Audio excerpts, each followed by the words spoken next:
Hello বন্ধুরা, আজকে আমি বানাবো হেলদি অ্যান্ড টেস্টি সবজি পরোটা। প্রথমে একটা মিক্সিং বোলের মধ্যে আমি 2 বাটি আটা নেব। তার মধ্যে আমি হাফেরও বেশি সুজি নেব, নিয়ে সামান্য নুন দিয়ে ভালো করে মিশিয়ে নেব। তারপরে অল্প অল্প জল দিয়ে মিশ্রণটাকে ভালো করে গুলিয়ে পাতলা করে 10 থেকে 15 মিনিটের মতো ঢেকে রেখে দেব। এরপর গরম কড়াইয়ের মধ্যে আমি সামান্য সাদা তেল দিয়ে একটু সাদা জিরে ফোড়ন দেব।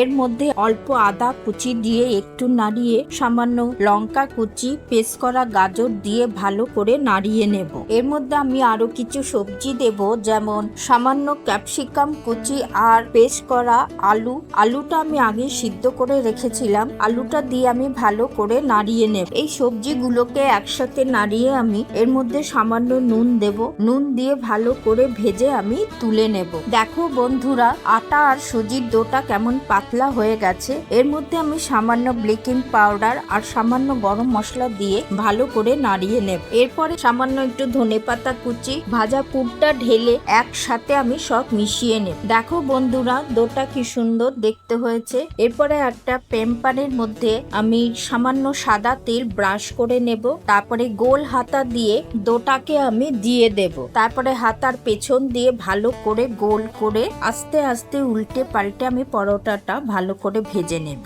এইভাবেই তৈরি হয়ে গেল হেলদি অ্যান্ড টেস্টি সবজি পরোটা। এটা তোমরা টমেটো সস, চাটনি যে কোনো জিনিসের সাথেই খেতে পারবে। তোমাদের কেমন লাগলো কমেন্টস করে জানাবে।